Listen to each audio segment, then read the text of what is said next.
شہید ہوئے دہشت گردی کے خلاف جنگ کے اندر ان کی ارواح کو پیش کر مالک ان کی بخشش فرما، درجات بلند فرما،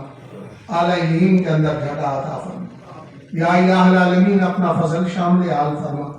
جمی امور میں خیر و برکت فرما، آفات و بلیات سے محفوظ فرما، شر حاسد شر ظالم سے محفوظ فرما، قرض مرض سے محفوظ فرما، جمی حاجات کو پورا فرما، جو بیمار ہیں انہیں شفاء کاملہ عاجلہ عطا فرما، جو پریشان حال ہیں انہیں آسانیاں میسر فرما۔ اللہم اجعل لنا قرآن شافعا، اللہم اجعل لنا رمضان شافعا، اللہم اجرنا من النار، اللہم اجرنا من النار،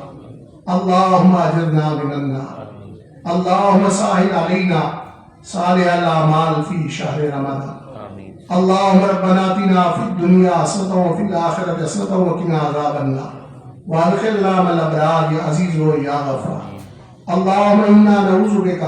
مستعاذک من سیدنا نبیک محمد صلی اللہ علیہ وسلم، اللہم انا نسألک ما سألک من سیدنا نبیک محمد صلی اللہ علیہ وسلم،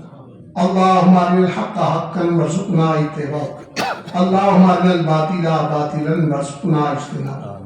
یا الہ العالمین وطن عزیز پاکستان کی خیر فرما، اس کی نظریاتی اور جغرافیائی شکلوں کی حفاظت فرما، جو آباد دور و نزدیک سے تشریف لائے سب کی حاضری کو قبول کرتے ہوئے اس حاضری کے طفیل نیک تمنائیں، نیک التجائیں، نیک دعائیں سب پوری فرما۔ جن آباد نے دعا کے لیے کہا مالک سب کی جائز حاجات کو پورا فرما۔ یا الہ العالمین جو آباد بھی جذبہ حب الوطنی کی بنیاد پر یہاں تشریف لائے مالک ان سب کی کوششوں اور کاوشوں کو اپنی بارگاہ میں قبول و منظور فرما۔ اللہم تقبل ادعیۃ الحاضرین بحرمت سید الابرار صلی اللہ علیہ حبیبہ محمد وعلی آلہ وصحبہ اجمعین برحمتک